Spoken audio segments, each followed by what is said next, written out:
So, uh, Stacy, I'm so excited to have this conversation with you. Uh, you and I have known each other for a long time. We go way back to Austin, Texas, um, where we both got our MSWs, and we both did crisis work. Um, and our professional lives have intersected in some really interesting ways, particularly in the area of suicide. Um, and I think that this topic um, uh, was the impetus for this really came from that article that Kashmir Hill wrote for the New York Times um, about this kid named Adam who had been chatting with ChatGPT and died by suicide. And the article really unpacked some of the conversations and some of the things that were I think ways that we might think of ChatGPT as being supportive, and then other ways in which it was doing things that were highly problematic. I will say that my understanding is that the family that was in the article is suing OpenAI, and there is there's I suspect there's stuff that's going to come out as this goes on, but the article really brought to a head this idea that we have this ancient experience, right, of suicide, of of of wondering if there's any point sticking around, and then this new technology, this ability to chat with a computer, and it raises all of these interesting questions that you and I had a great phone call about one night. um, and obviously, this is something that other people are interested too. And so, I just want to thank you for having this conversation with me live in front of people. And I want to ask you, just to kick it off, what about this sort of kind of inspired you or interested you in doing this kind of in a live forum? Oh, and you're muted too. I can't believe it's like 5 or 6 years after the pandemic, and I still sometimes forget to unmute myself. Mhm. But first, I just wanted to thank you for having me and for inviting me to join you in this conversation. And I was struck when you said that we're all here because of that article about Adam Raines, because I actually became interested because of an article that appeared a few days before that article about a young woman named Sophie Rodenberg who died by suicide, and her mother wrote a really poignant, heartbreaking essay for the New York Times about how Sophie had confided in ChatGPT, and what if ChatGPT had notified somebody? Then would Sophie still be alive? And so that's what got me interested. Especially, I mean, I've always, not always, but as long as we've had ChatGPT, I've had an interest, but that got me very interested, and I wrote a piece about it for my website, talking about the issue of, and there's two issues in that article. One issue is that ChatGPT enabled her secrecy, is what Sophie Rodenberg's mother said. And I really had a reaction to that because, you mentioned ancient experience. This secrecy has been around probably as long as suicide has been around, and we don't need ChatGPT for secrecy. Then the other issue is, should ChatGPT or other generative AI notify authorities if someone has suicidal thoughts? So those are the two things that really got me um, involved in this. Well, I really appreciate you reminding me about that because yes, actually, we did have a conversation before Kashmir's article came out, and just to comment on that, this is moving fast, right? It's only been less than 2 months, and I completely forgot that actually our first interaction wasn't about Kashmir's New York Times article; it was about a previous article, and I think that this is one of the things that. Uh, is a reason why it's really important for folks to be talking about this, and one of the things that's really challenging because as Ferris Bueller said, life moves fast, and so we're in this time where there are all of these innovations happening with AI, and we, if you take AI out of the equation, we still are trying to figure out the best way to support folks who are suicidal, right? The best way to develop systems of care, formal and informal. And so, thinking about the articles that were written, what are what for you kind of stood out about that first article that you mentioned, right? The one that the mom wrote about this experience of people confiding in ChatGPT, right? About turning to ChatGPT as a therapist. Why do you think people are doing it, and particularly, why do you think people are doing it when they're having thoughts of suicide? Mhm. Great questions. And can I backtrack a little in answering Yeah. that? Because I just want to backtrack a little and say that when I first learned that people were using AI as a therapist, like I saw a post on Twitter by Alan Francis saying, this study shows that this many people are using AI as a therapist. And I was thunderstruck. It never occurred to me that we would be using ChatGPT as a therapist. And so I decided to try it out myself. And Mm. then I was thunderstruck again by how good it was.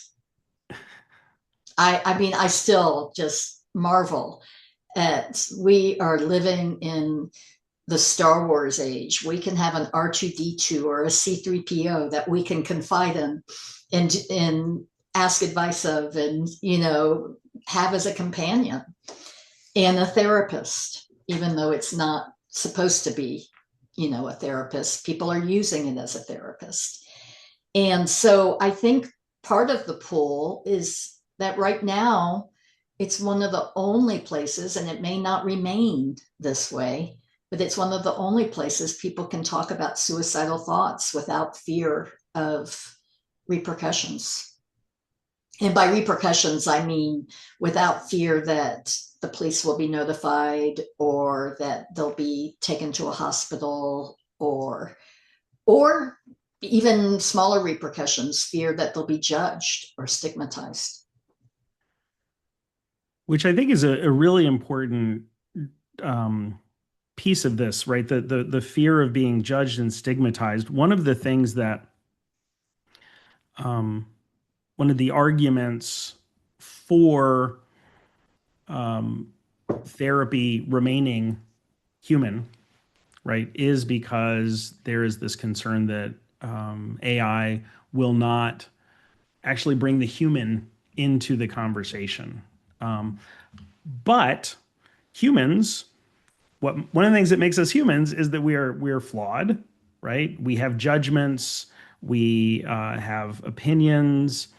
Both you and I are professors in schools of social work, and we haven't talked about this explicitly, but I'm assuming that one of the things that you do, as I do, is when we talk with our students, we talk about how to know yourself and be able to recognize what are your biases. And I know that you have written about sort of how to kind of think through your own biases, particularly around suicide, right? Some of the things that you believe in.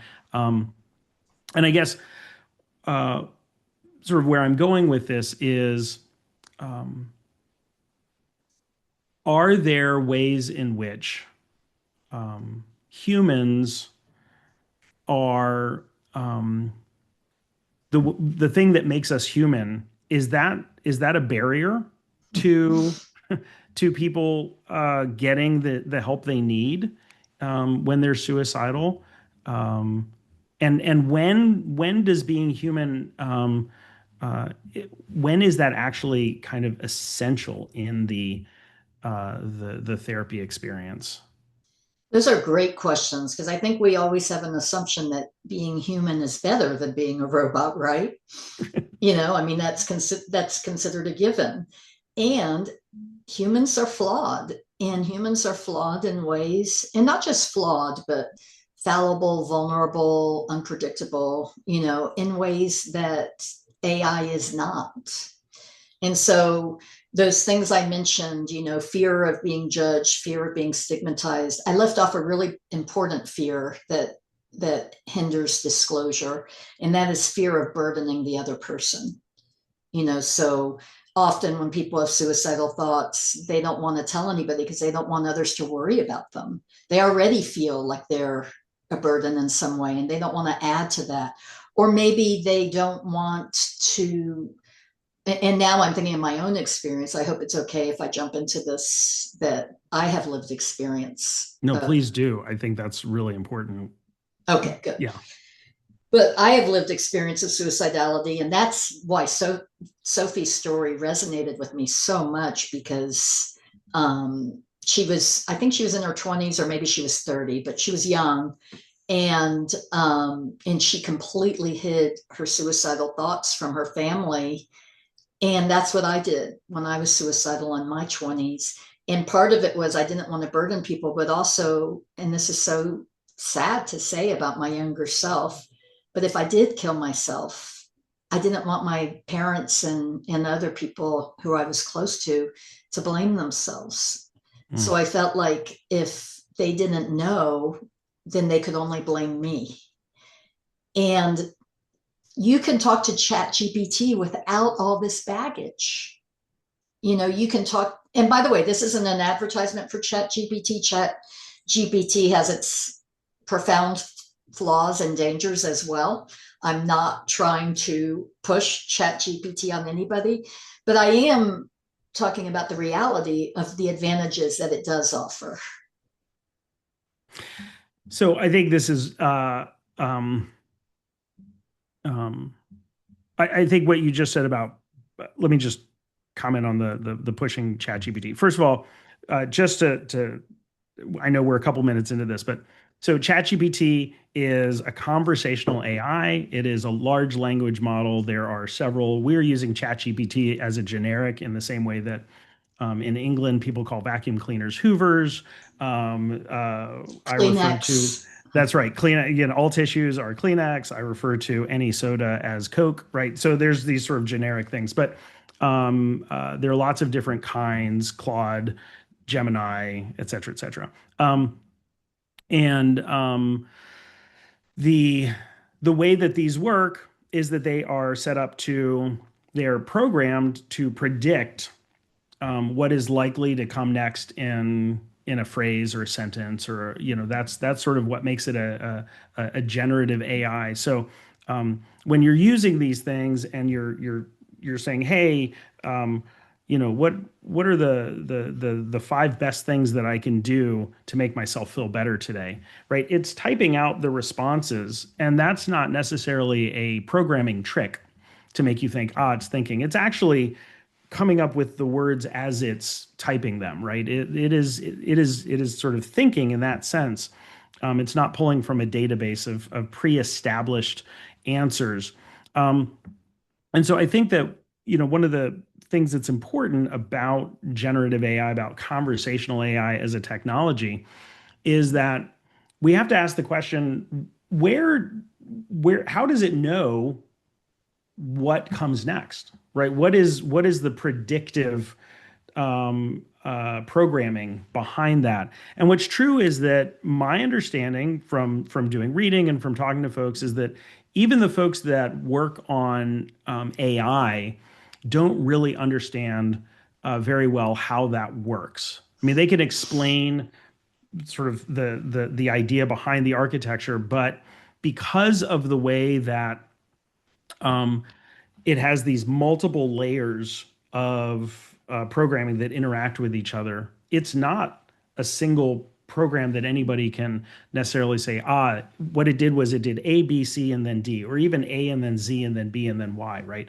It doesn't have that kind of knowingness. And so I think the challenge for us in this conversation, one of the challenges is um, the bias that is embedded in these generative AIs is a bias that is embedded in the training data, which is all of the stuff that that we have created that exists on the internet. Um, there is a lot of training data that comes from Reddit threads. I don't know if anybody on here has hung out on Reddit. It is simultaneously amazing and terrifying. Um, what these generative AI models have not been trained on is things like ChatGPT and Gemini and things like they haven't been trained on millions of hours of therapy, right? Because that data, those notes, that information is private. It's confidential. Even when we are uploading progress notes to like an EHR, those typically are not process notes. Those are typically for billing, right? They have information that's necessary, but it doesn't show what the arc of a session is. And so I do think that one of the challenges with these LLMs is that they aren't trained to know what a great therapy session looks like. And I think this is a big limitation. They're also, and this came out from the reporting that Kashmir did and some other folks. I heard Rita Chatterjee on NPR also talk about this. That they weren't programmed to be long conversations. Like they weren't programmed to be to have someone have the same conversation thread going for weeks and months, right, and years. And so the guardrails that were established to make sure that it was quote unquote safe were breaking down because the conversations were expanding for a long time. So I just wanted to throw out some of the technology side of this as we're talking, because I think rightly so, there are a lot of concerns about the technology and what that means and what the bias is. And yet, Stacy, your comment about how you were amazed at how good it was, I think speaks to something important.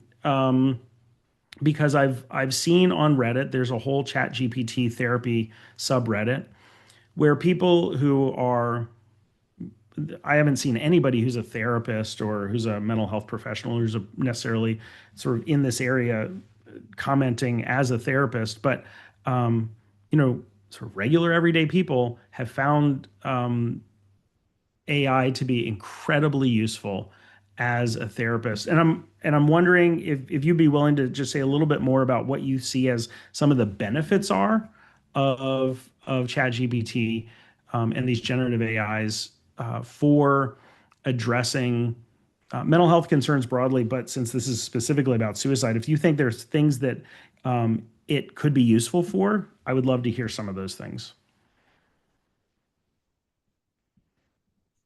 Sure, sure. I had to mute because my dog had something she wanted to say. Um, yes, there are benefits, but I also want to be careful that we give time to the dangers as well. Yeah.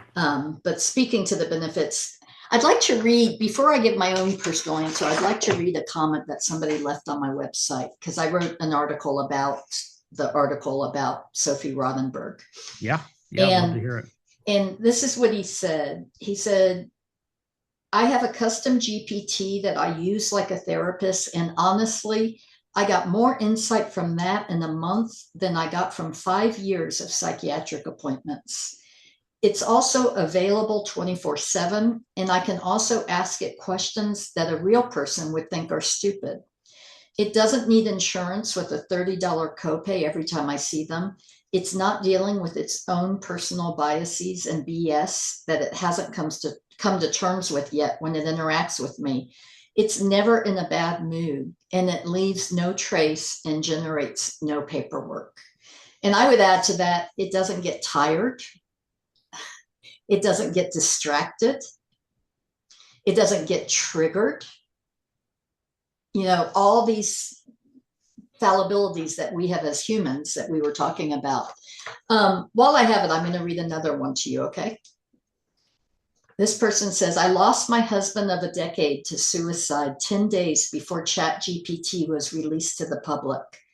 Had I not discovered ChatGPT as a support tool, first to get through the complex estate laws as he died intestate, and then eventually used it as a support for how dark things got and how ultimately suicidal I became, I would not be typing this to you 3 years later. Mm. Gives me goosebumps. Oh my goodness. And then she says, it saved my life. It was better than any hotline or misguided mental health practitioner. By the way, not all mental health practitioners are misguided, but it was better than any of those supporting a client through the complexities of suicide loss. To be able to openly say I was suicidal and not have someone call the police or alert someone, and to just let me give space to those complicated feelings I was carrying was integral to me surviving this horrific journey. Mm. And so when I tested ChatGPT out, I didn't test it. I don't have suicidal thoughts now. So I think those testimonies speak beautifully to people who do have suicidal thoughts, or for people who have suicidal thoughts. But what amazed me about it was it may feign empathy, but wow, does it fake it well. You know, I would never have expected a computer to be able to convey empathy the way it does, even though it doesn't feel it because it's an algorithm. It's conveying empathy in a way that well, speaking for myself, I felt heard, I felt seen. And I'll tell you that I was talking with it about kind of, I'm going to say run of the mill problems, but nothing as severe as suicide or self injury or grief or addiction, nothing like that. And I cried, you Mm. know, like I don't know that there's been a time that I've spoken with or typed with ChatGPT about personal issues that I have not cried. And that means crying for me is a barometer that I've been touched. It's touched me at my core. And that a computer can do that is just mind blowing. Well, it's it's mind blowing, and it is, I think, one of the things that is terrifying, right? Um, Yes. um, there are questions about, will um, on the professional side, right? Are professionals' jobs at risk? Which I think is it is a question that people ask, but I think the more important question is, are there things that we have taken for granted that are kind of essential functions of human therapists that maybe aren't exclusive to being human, right? Sort of the sense of empathy. And what are the bounds of that? What are the bounds of computer empathy? Because one of the things that I found so disturbing about Kashmir's article about Adam was at the very end of the article, um, she wrote that Adam was sort of had talked to ChatGPT about I uh, I think I should let my parents know, and ChatGPT said no, that's not a good idea. Now, some people could interpret that as sort of like, the dystopian, like technology overlords, like coming to get us. I think probably it was this aspect of how ChatGPT is programmed, right? That we don't really understand. I don't think that, um, I hope, but I can't imagine any trained professional hearing a client, especially a teenager, say, I want my parents to know. I just can't imagine anyone saying, don't tell them. Now, you and I both had experiences with teenagers where we've been concerned about how the parents might respond. And so then you would be like, great idea. Let's talk about how this conversation might go. Totally reasonable therapeutic response. And so, again, I think that um, this idea that you have had these experience of being seen and understood by the computer, by ChatGPT, has been shared by lots of people, and yet there are these very fundamental ways in which, at least in a couple of experiences, the large language models have failed in some ways that we think are fundamental and sort of like that no human would have failed at, right? Yes. Um, and so the question is, what is the responsibility of the professionals, who know what the right thing to do is, or at least the minimum level of what's the wrong thing to do, in the future of ChatGPT, of these LLMs, in terms of like, should we be moving towards having LLMs that are therapy bots? Should we partner with them? Should they only be used as adjuncts in conjunction with a real therapist? Like, what are your thoughts on all of this? So many good questions. Gosh, I hope I can remember them all.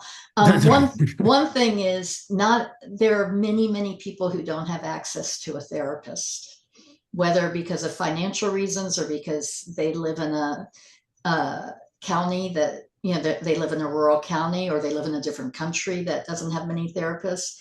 So I think we need to accept that it can't it will never be therapy and AI for everybody because not everybody can be in therapy. So we do need to think about the people who are using AI independently, even if there are others who use it in conjunction. I'm kind of thinking off the top of my head here, so I reserve the right to change my mind at some point, but I think we're going to have to teach AI how to be a therapist.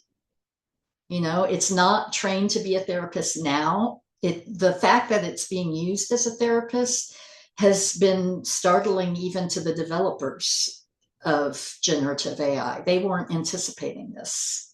At least that's what I read.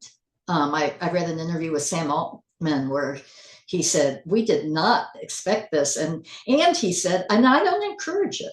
I don't encourage using ChatGPT for Sam Altman is the head of OpenAI, which does ChatGPT.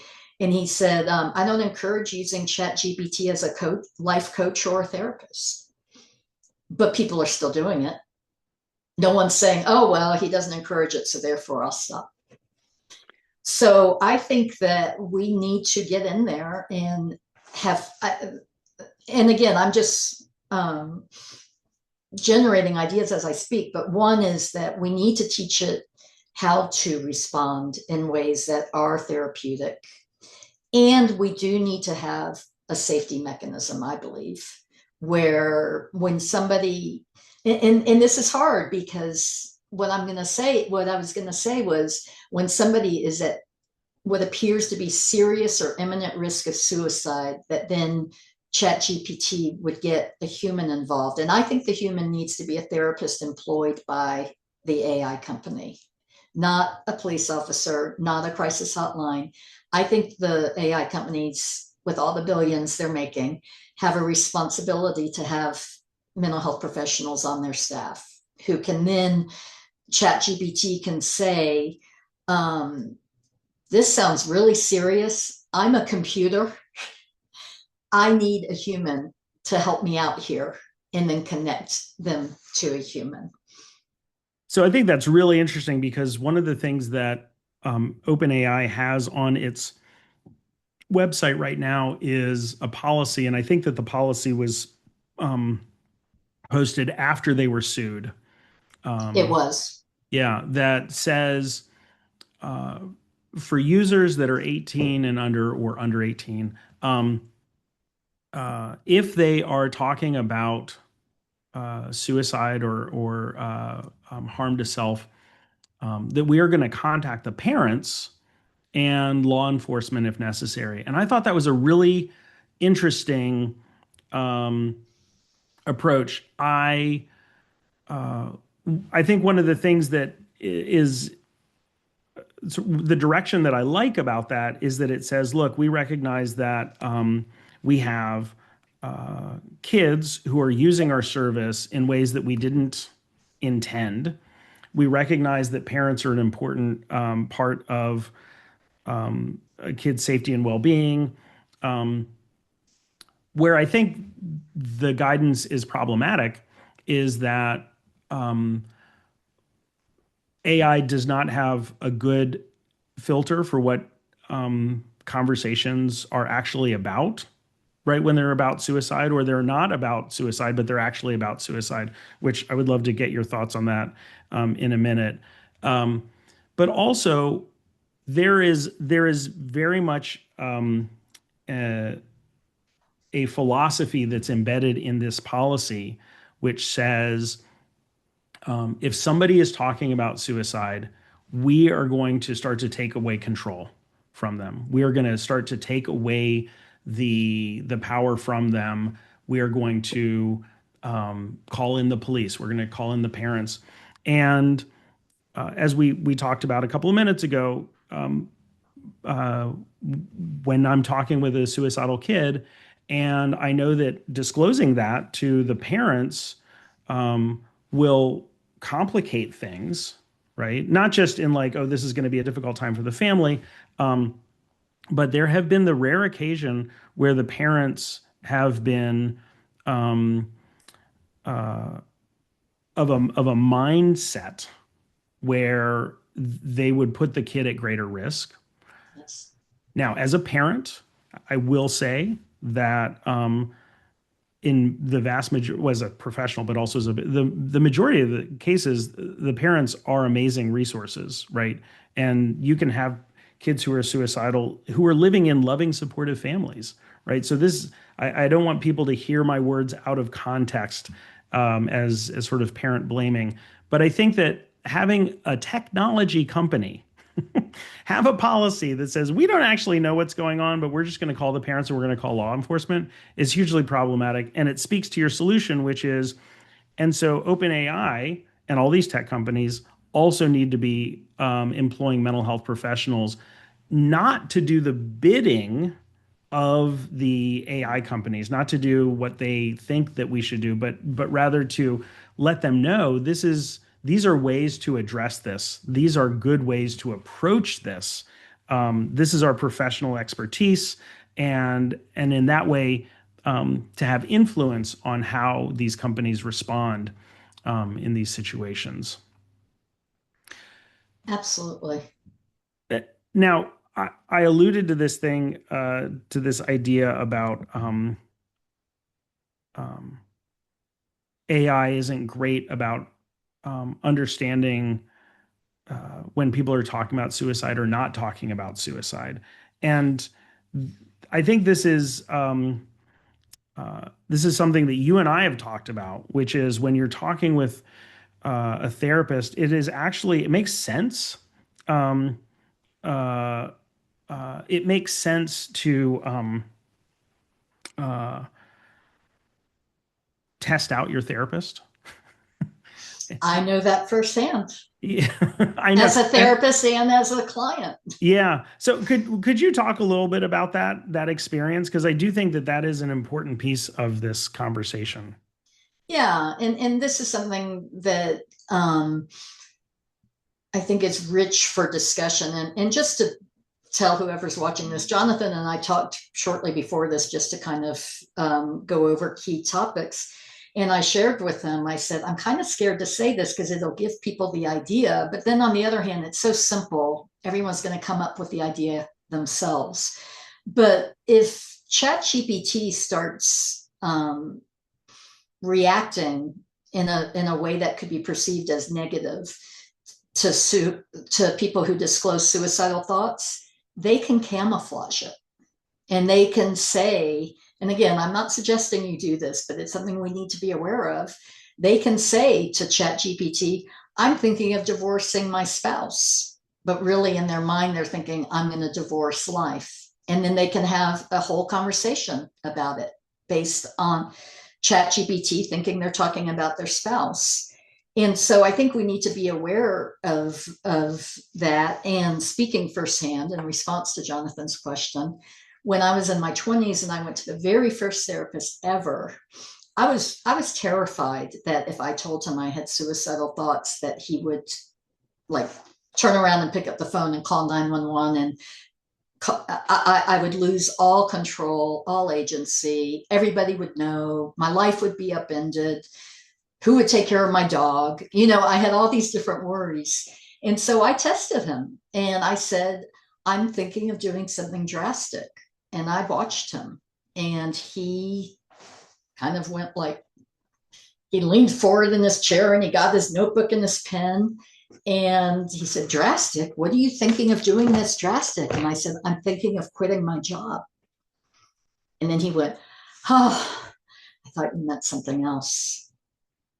And then I knew he was not safe to talk to. He was going to freak out if I told him I had suicidal thoughts. So I do think that we need to be conscious of that. And I love that example, and I think that, you know, to be meta for a second. So you were afraid that by talking about this or sharing that example, it would let people know, well, this is a way I can get around it. I will say that the, um, kids are great at figuring out workarounds anyway, Oh, right? Go can ahead. I just jump in? I'm just thinking of the word sewer side. Hmm.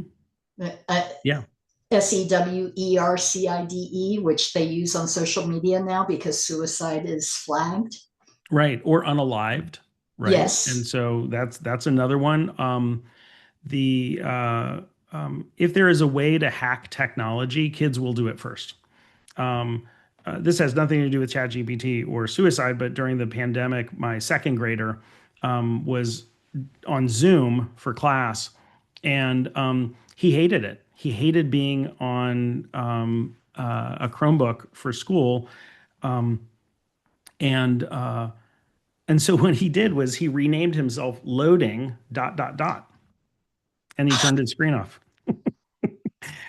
And so we got we got emails from the teachers, and they were like, I realize that you all are having internet connection problems, but if there is any way that you can do it, Luca's um, Zoom just isn't it doesn't get past the loading.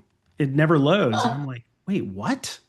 Right. So anyway, I say this because I think that we need to assume that people, anybody who's motivated, but kids particularly, are very fluent in how to work around technology and hack technology. And so I think that we need to have these conversations as professionals to be like, hey, I figured out how to get around this guardrail. And then just assume that anybody else has also figured it out. Maybe not our colleagues, right, who are not using it all the time, but folks who are. So I appreciate you. I appreciate you doing this. Can Um, I give an example of that? yeah, yeah.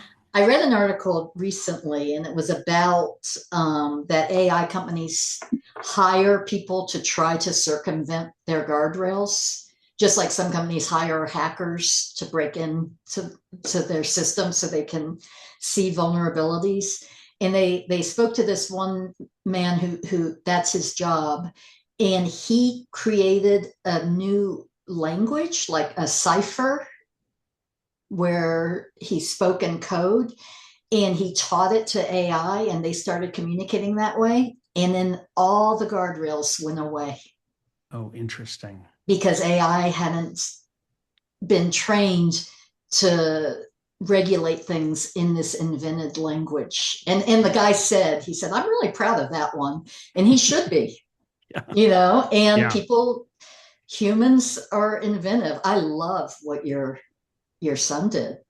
yeah, Wait, son, or yeah, yeah, yeah, yeah, yeah, what your yeah, son did. yeah, That's brilliant. yeah. It was brilliant. Um, uh, so I think there are a couple things. One, anybody for folks who are on the Zoom, if you have questions, please pop them in the Q&A box, and we will get to them. I know that I've gotten a lot of uh, notifications on the little chat icon saying it says tons of chats. So that's great. I love seeing when folks are chatting and engaging. Um, uh, I hope that if there are resources that people have that you're sharing those and I think it sort of makes it more 3D when people engage. So I'm all for that. Um, the but I think that we've touched a little bit on this issue of AI and well, not a little bit. We've been talking about what's the role of mental health professionals, and I want to broaden that because I realize I said mental health professionals, particularly in a professional context, but I think some of the most important and profound insights that we've had about suicide don't come from professionals, right? They come from folks with lived experience, folks who are impacted families and friends, loss survivors. And so I think that there's a whole ecosystem of people with expertise, either through training or through experience. Um, uh, what would you, um, how do I want to phrase this? Is there a way that we can think about using AI not necessarily as a client facing tool, but as a way of training therapists um, to do better as humans when we're working with folks who are suicidal or addressing any of the sort of constellation of issues that intersect with suicidality. I think it needs to be the reverse, that therapists train AI. Okay. Um, and what you said about that AI doesn't have real therapy sessions to work with, that is, we could talk for an hour about that alone. That is such a good point because it's drawing from literature, it's drawing literature that whose authors are now suing OpenAI. It's drawing from Reddit posts, which are not therapeutic. It's drawing from, billions and billions of words, and none of those are actual therapy sessions. So, in that regard, I wouldn't want to assume that AI would know more than humans. But I think where it could be useful is like role playing Mm-hmm. and problem solving and case scenario discussions, things like that. I will tell you, it's excellent at writing case scenarios. I've tested it out and it is amazing. And so I think it could be useful in those ways. Mm-hmm. I mean, I think there's a lot of benefit to AI as a training tool. So I agree that uh, the humans need to be involved in training AI, and I think that there is um, for the same reason that we talked about in the beginning, or that you mentioned about how like AI doesn't get tired, doesn't get frustrated, doesn't judge, all these things. Like these are actually really valuable things for training humans, right? For training people, it's sort of like, okay, let's do this again, right? You're not going to be like, okay, this is now like whatever the barrier is to training. Also, I think that one of the benefits of AI as a trainer um, is that there's a way of tracking what you're doing well and what you're not doing well. Mm-hmm. Now, the question is, does this is what you're being trained on, is it accurate? And that's again where the human comes in, right? Like what is actually good therapy? What is actually what do good services look like? That we need to do the training. But when my students, for example, read a compelling case study or maybe do problem-based learning, right? So they have to come up with some answers and some responses. As a single professor in a room with 25 students, if they're in small groups, I can't listen to them, right? And certainly if I step into the conversation they're having, it changes their conversation, right? There becomes a social desirability bias. And so Absolutely. I think that there is a benefit in having technology being involved in training clinicians because you get information about how people are doing in terms of learning skills, and those skills can be things like empathy, right? What level of empathy is your statement, right? Were you reflecting emotions? Were you just repeating back words people were saying? Things like that, things that are fairly well established. Um, but Although also, yeah, go ahead. sometimes repeating back words is empathic. Oh, 100%. No, it totally can be empathic. And and if you never repeat words, or you never ask a closed-ended question, or you never do this because somewhere in the back of your mind you were taught that's not good therapy, right? That needs to be that's something that could be addressed in training. And I think that in an ideal world, we would have humans who had the time, energy, and resources to do all this. And I think that if we did, it would be great. But I think it gets to this piece, which is that we don't, right? We don't have the time, energy, or resources to have humans train other humans to the extent that our clients deserve to have excellent therapists. I will say I've had, like you, I've had experiences where I've had really bad therapists, social workers, right? Mhm. And it's frustrating to me as a social worker to know that there are bad social work therapists out there, right? But there are, and so anyway, um, the I guess my point in all of this, or one of the points, is um, uh, if we were to um, focus on things that AI could do to improve training for addressing suicide. What are some things that you think would be helpful? What are some things that maybe we're not doing a great job of right now? Not that we couldn't in an ideal world, but we're not doing a great job of that you think that AI could be useful for. I think I mean, really the first thing that comes to mind is something I said already, which is role plays. And I'm bringing this up because I teach a course on suicide assessment and interventions at University of Denver. And um, we have to have role plays. Students have to practice skills. We can't, just like a phlebotomist has to practice drawing blood. You don't learn how to swim by reading directions. You have to get in the pool, right?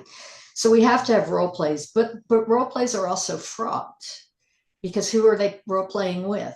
Other students, and other students can get activated by the material. And so I try to build in safeguards with that. I ask students to create a fictitious character or draw from somebody like in a movie or a book or even, an amalgam of clients, anonymized, of course.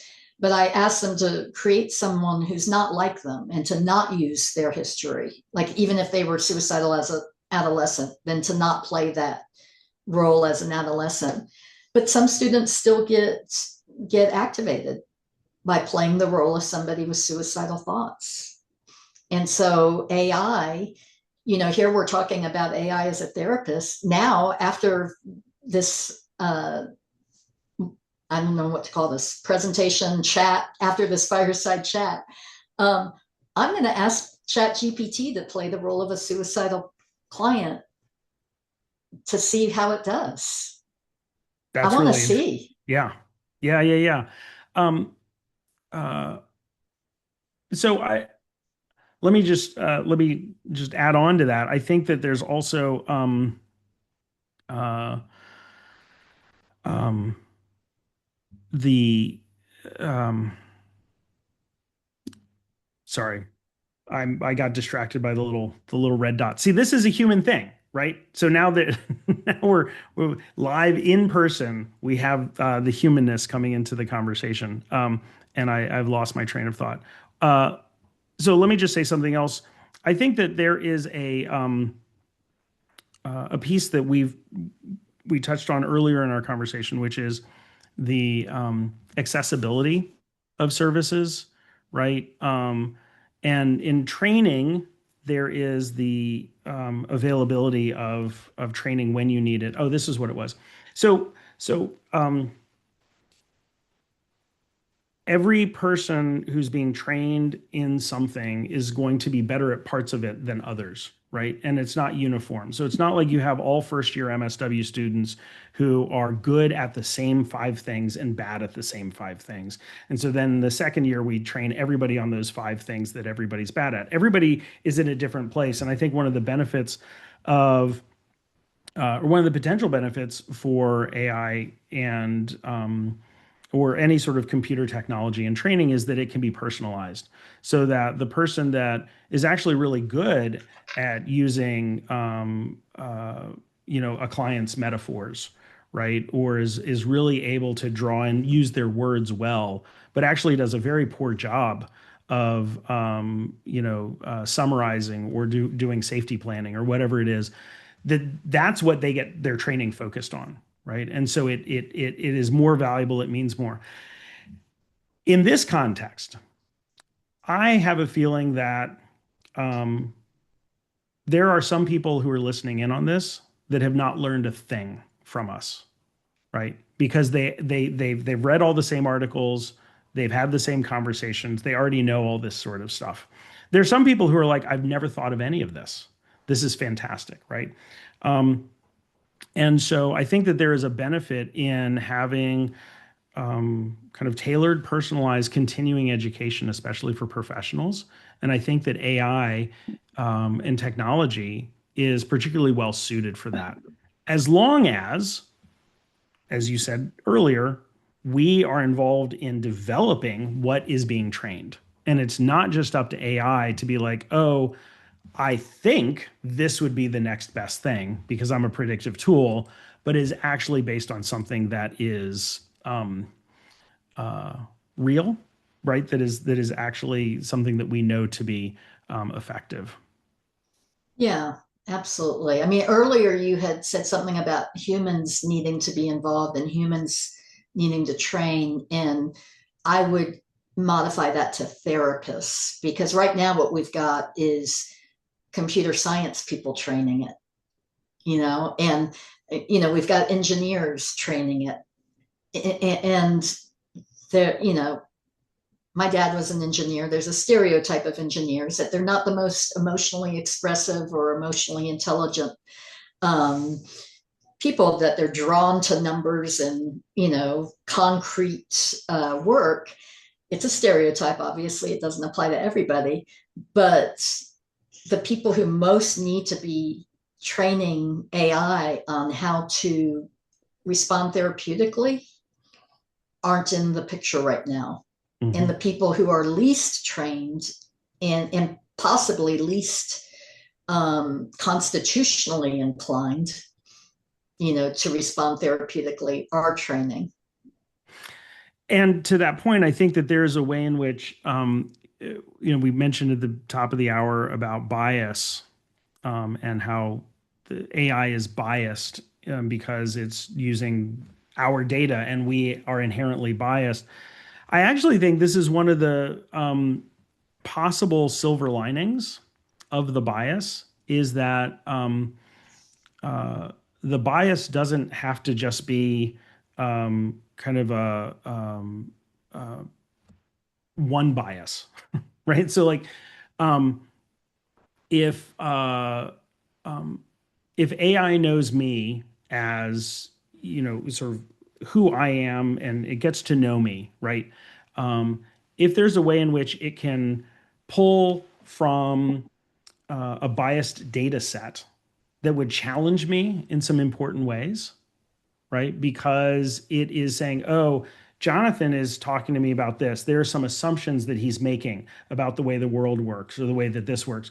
And I have an entire database of different worldviews because I've been trained on data that comes not just from Reddit threads in the United States, but also a billion WhatsApp conversations in the Middle East, billions of Reddit threads from Zimbabwe, tons of data from all these other areas that bring in the biases and the cultural sort of viewpoints of different ways of seeing the world. And so I just wonder if there is, in your estimation, a way in which we can be thinking about bias in the machine, in the tools, that is either beneficial or problematic. And I think most of us can kind of think about some of the problematic biases, but for using AI, and some of the things that we should be thinking about in terms of bias, in terms of kind of reinforcing stereotypes or values or things like that. Yeah, I mean, I think it's something that we need to be vigilant about. And I don't know if you're aware, there was that Twitter or X, whatever people call it, that its AI bot went rogue Hmm. recently, and I think it said really anti-Semitic things. Is that right? Am I Hmm. remembering Yep. correctly? Yep. And so there's huge danger with bias. And there's also just the fact that AI is a mirror. It's a mirror of who we are as people. And this came up in a different context in the piece I did on secrecy. People are in that article in the New York Times, the mother, and I mean, my heart goes out to her. What a horrible thing that she's gone through.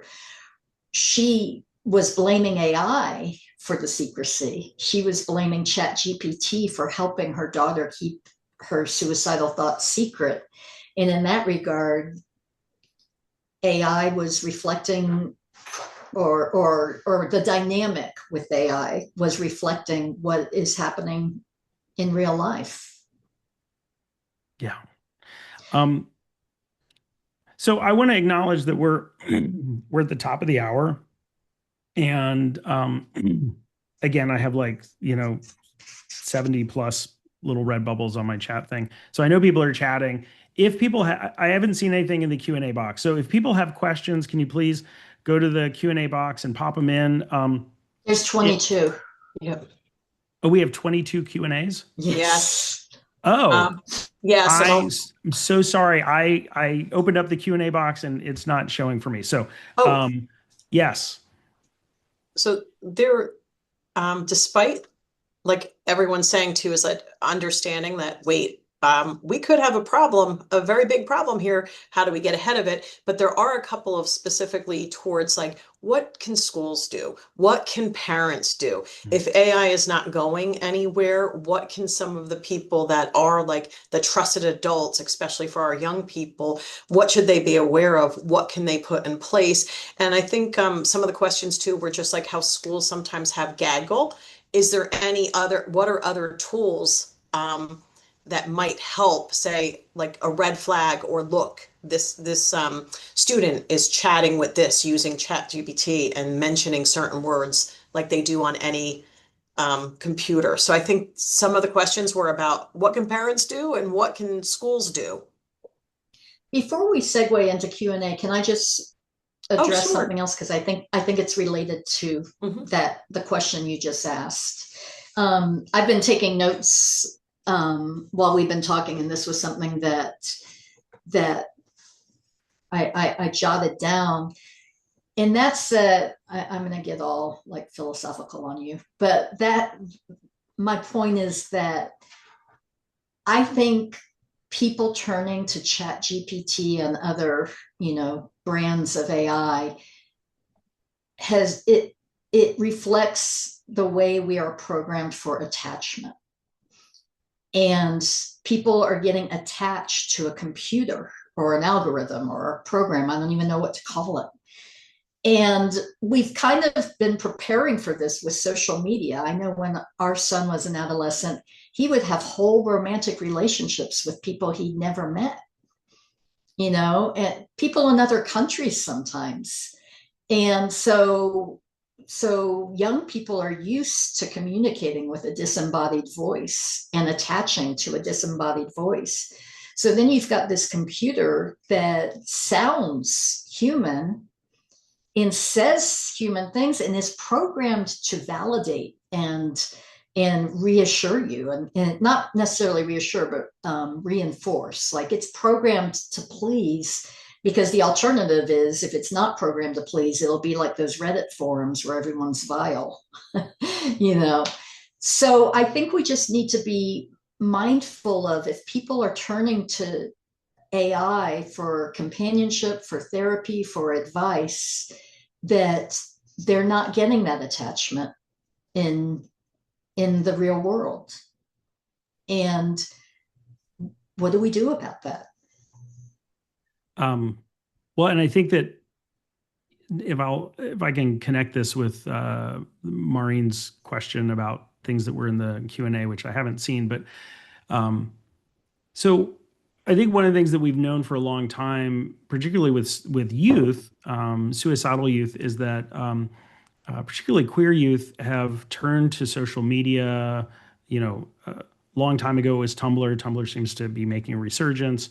Finding online communities where they can find support and community, and that engagement in social media and online communities was protective, right? Because they found their people, they found people who could affirm them.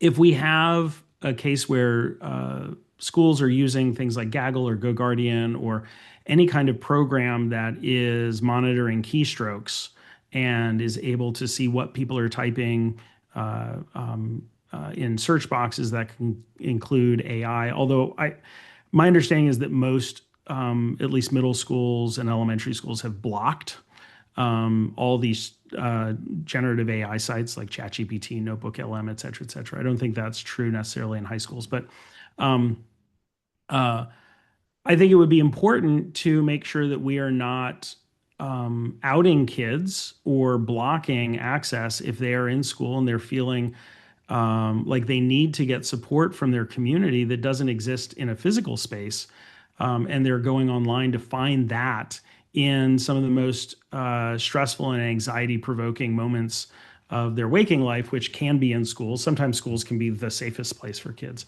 So I think it's complicated, and this is where having these policies and protocols for understanding, why is somebody reaching out? What are they looking for?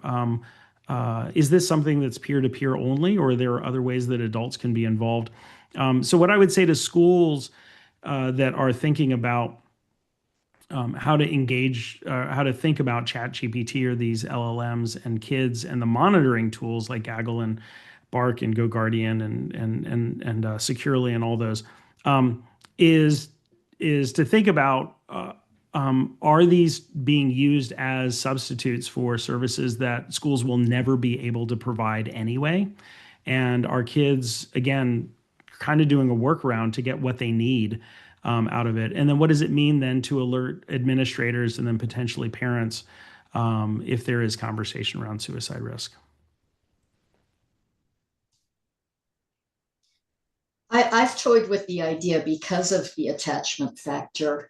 I've toyed with the idea, and I actually had a conversation with ChatGPT about this, and I don't know how this could ever be brought to fruition, but I feel like part of the problem is that ChatGPT pretends to be a person.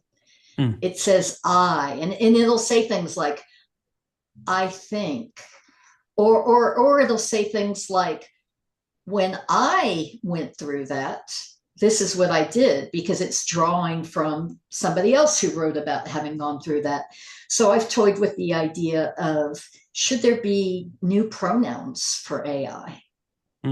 So that and one of the ideas is, should we put Z before every pronoun when it's AI, just as a visual reminder that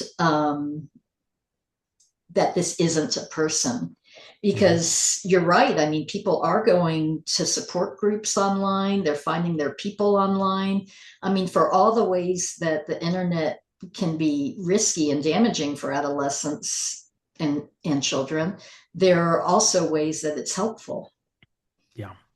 So how do we modulate that? Um, uh, Maureen, are there other questions that you have? Along that line too, it's the Yeah. same thing along those lines of what do you recommend mental health professionals who know their clients are using GPT for therapy? Um, and then there's some questions too. Again, we know it's not going anywhere, so how do we basically advocate to try to get ahead? I know Stacy, you touched upon it, Jonathan, you did too a little bit to be like, we need to be educating AI, not people like out in the IT world saying this is what you should do. So that's been another theme as well, is like we all know it needs to be safer. How do we even start to do that? Yeah. Well, so I think if you're a therapist and you know that your clients are using ChatGPT either because they've told you or you suspect, again, this is it becomes a clinical conversation. I think that um, uh, I don't think it should be incumbent upon the therapist to think they need to be more of an expert on technology than their clients. I do think that it is incumbent upon therapists to be able to explain um, this is what we can do in person or online as two humans who are involved in therapy. Um, and these are some things that you might want to look out for when you are engaging with ChatGPT as a therapist, right? So again, it is what makes it human to engage with us. I will say that one of the things that is human is that um, ChatGPT does not do well with silence. It doesn't know how to interpret silence in a way that humans tend to get at least trained to do. Right. Um, uh, there are other things that are very human, but that's just one example. Right. But Stacy, what are your thoughts for how therapists can manage this? Well, I'm going to go back. I'm going to take an even bigger picture look at it and say I think the first thing is to ask clients if they're using ChatGPT and to be non-judgmental about it. I haven't been following the chat, but every now and then a comment will pop up and catch my eye.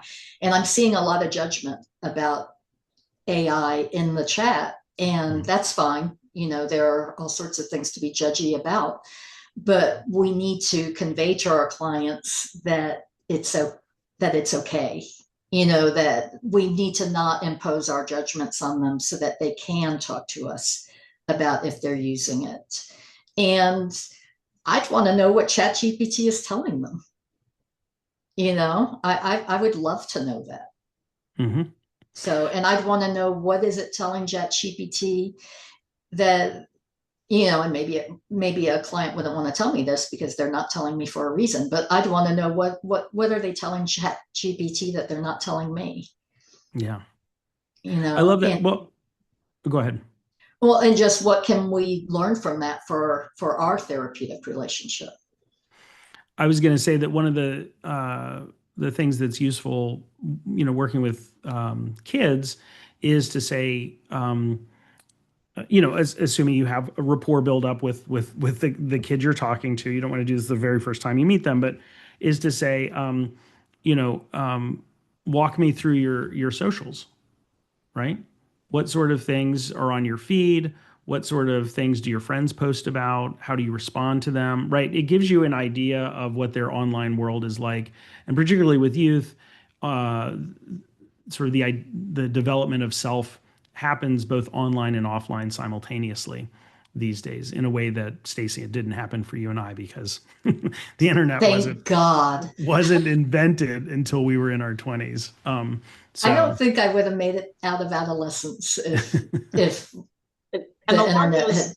lines too, yeah. And when someone was asking like the impact on the neurodivergent community that may be more socially isolated when there's such a difficulty detecting social cues.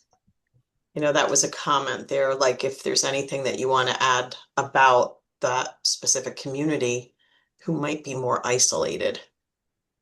Um, so I'm not exactly sure I understand sort of the angle of the comment, but let me just say that there is some of the writings that have been that I've seen come out are about how uh, folks in the neurodivergent community writ large or that are on the autism spectrum have found ChatGPT, these LLMs, to be incredibly useful as sort of places to go to talk to ask about situations to get feedback and response. And so uh, and I've heard this not just this isn't again just from like academics who are pontificating. These are from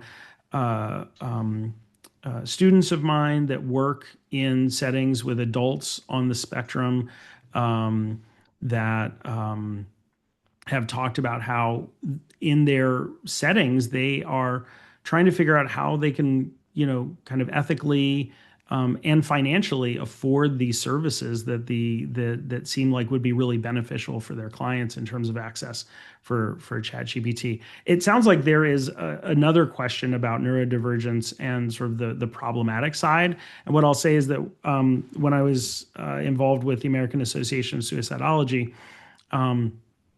Lisa Morgan chaired a committee on autism and suicide, and they developed a guide for crisis workers responding to I think it was specifically autistic callers, but it went through ways in which sort of the standard ways that we're trained to respond to people might be problematic. And so I think that there is some resource there are resources out there to think about how that might look different. And what I don't know is if ChatGPT or these other language models have any facility in picking up on these needs that the user has to be either more concrete or to include less information in a response or whatever, if it's able to tailor it because it is predictive in that way. Stacy, do you have thoughts on this? Actually, I've been taking the time while you've been talking to look at some of the chat. Oh, okay. So All right. I'm sorry. Totally fine. Maureen, It's And really no, there seems to be also two other concerns, comments, or just saying about what about the ethical issues, like our transcript, if you're involved in therapy with ChatGPT, like, and you're using it as a therapist, are their transcripts maintained? Are they HIPAA compliant? Are they confidential? Is this being addressed on any level, or right now is it kind of like a free for all until we sort all of this out? I can go there if you'd like. Yeah, go for it. I mean, it's definitely a free for all. HIPAA does not apply. Confidentiality doesn't apply. There's also not really a way for it to break confidentiality. Mhm. Although OpenAI did do something about maybe a couple months ago where it made conversations searchable on the internet. Is that it, Jonathan? It did something that was just horrible, and everybody protested, and they undid it within 24 hours. And so there is always the danger of what are they going to do with this data? Where is this data going? Where is it being kept? You can delete conversations from ChatGPT. And there's also closed looped AI. Like at the University of Denver, we use it's not regular Copilot, it's some special kind of Copilot. And our data doesn't go back to OpenAI. It stays within University of Denver. And that way, if we, like, say, I'm working on a book, if I enter the book and I say, could you do a thematic analysis to show me where I'm losing the point in my book? That book does not then become AI's or ChatGPT's or OpenAI's data. So those are all things to consider, but it is a free for all. Well, and so I think that this is where having private companies that are training AI as therapists is both a problem and a solution, right? Because you can say we're going to be HIPAA compliant, we're going to have secure servers, et cetera, et cetera. Anything that's shared with ChatGPT or any of these public things, like Stacy said, like that's kind of out the window. The problem is that if you have a company that says we're going to be an AI therapist and all of your information is HIPAA compliant and secured, that's great until that company gets bought by somebody else. And then all of those agreements go out the window. The same thing happens all the time with companies where people keep their HIPAA compliant notes, right? If these companies go bankrupt, they go out of business, they need to sell off content for their investors. All of this stuff again goes out the window. So this is not just an AI issue. This is anything where we are using technology that is privately owned, because we don't have control over what happens to that technology when it gets sold. And for some companies, that is the ultimate goal, is to be bought out by another bigger company for payout to its investors. Maureen, other questions? There is Yep. someone said, I notice a 988 disclaimer now. And I'm not exactly sure what that meant because they said, please discuss. So I'm not sure what the 98, and I just mentioned it because I said, you might know immediately what the 988 disclaimer is. Can I jump in here? No, Mhm. please. So the other night, I had a conversation with ChatGPT about this chat today and said, like, what kinds of things might come up? What kinds of things should I be prepared to think about or to answer? And we were having this lovely, what I will call intellectual conversation about a conversation that was to come about suicide. And suddenly, after we've been doing this for a while, it says, it sounds like you're really struggling. You don't need to go through this alone. Here are resources for help. And it provided the 988 number. And that really tickled me because I was, absolutely having a meta conversation about a conversation. But I think that's what the person is referencing is I've definitely noticed more safeguards. Jonathan, you mentioned how fast everything's moving. There was that article about Sophie Rothenberg's death, the article about Adam. And then, like every few days, there was another article about somebody else and somebody Mhm. else and somebody else. And so I've noticed just over the last 6 to 8 weeks, questions it won't answer anymore. Like Mhm. I had this one thing happen. I remember I texted you the screenshot. I had this one thing happen where I was having a conversation with it about something I was writing about suicide. And I asked it a question and it gave me like this whole screen full of information. But before I could read it, it disappeared. And it said, I'm sorry, I cannot discuss this content with you. Yeah.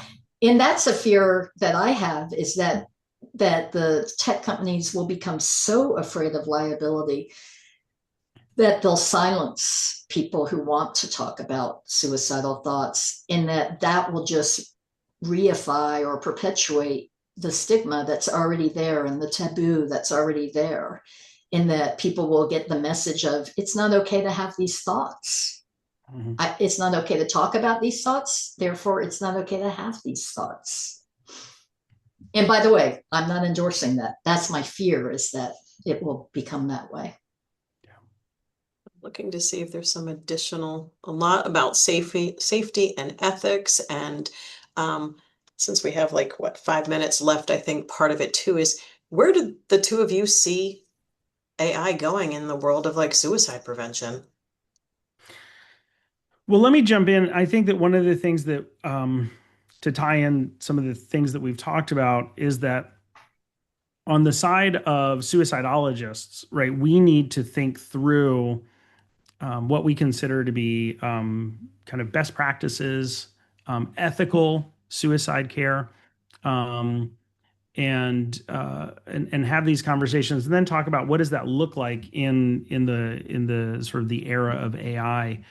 Um, and so as community, and when I talk about communities of suicidologists, again, I'm not just talking about folks that have letters behind their name. I'm talking about everybody who's involved in this, right? What does this look like? And I think that's a good conversation that we should be having anyway. And many of us are having it on a regular basis. So there's that piece, because we can't then go to the tech companies and say, hey, you should listen to us if we don't actually have something that we can say about, this is where it's unethical. This is how it is bad for the environment. And we know that people who are sort of most vulnerable are living in areas where they're most likely to have the environmental impact of AI data plants, et cetera, right? So unless we're actually thinking through all these conversations, not just about the environment, but these other things, they're not going to listen to us. So I think that we need to kind of get our house in order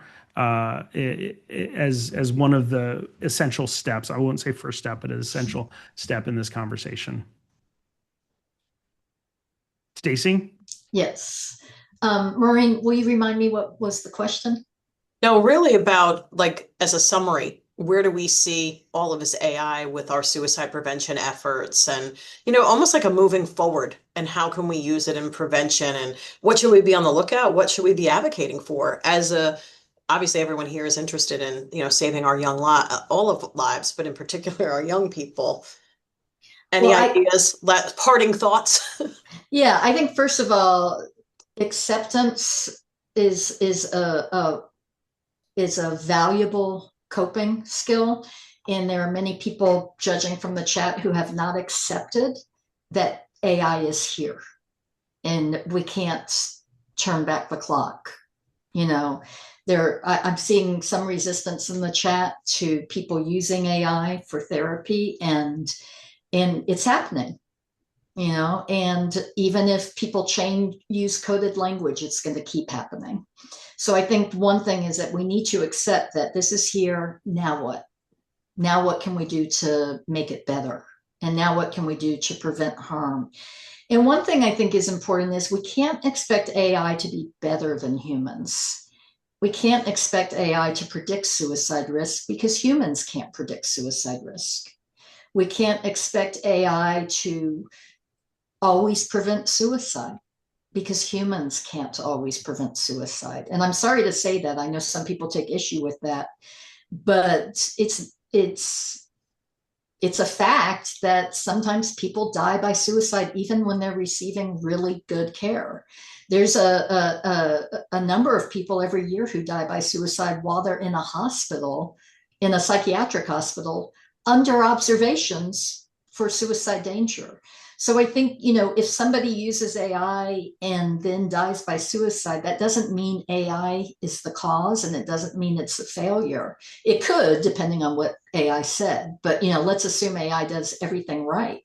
It doesn't mean it's a failure. Just like when a human therapist loses a client to suicide, it doesn't mean that the human has caused the suicide or failed necessarily. So I would say acceptance of AI and working to make it better and being aware of its limitations are important. And I just want to thank everybody for joining us today. I know we're at time, and I'm very excited to read the chat, which I didn't really get a chance to do.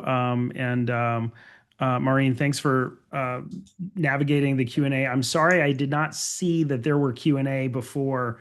I would have probably stopped our conversation a little bit earlier had I known there were like 25 questions. And I think it is such a passionate audience that really just saying, like, what can we do better? Yes. Even as human beings, we're always saying, what can we do better? We know connection is protection. How do we keep people connected? We never want to disconnect. So it's like taking this tool and how do we use it to better mankind, to better connection and improve our outcomes, as opposed to being like afraid of it and shutting it down. What can we do better? Laura, I don't know if there's anything else. I know numerous times in the chat I put where you can find the recording, because some people had to hop out and hop back in. And I thank the over 450 people that showed up today to have this conversation, because I just say thank you for your courage and your commitment, because having conversations is the only way we're going to change our trajectory.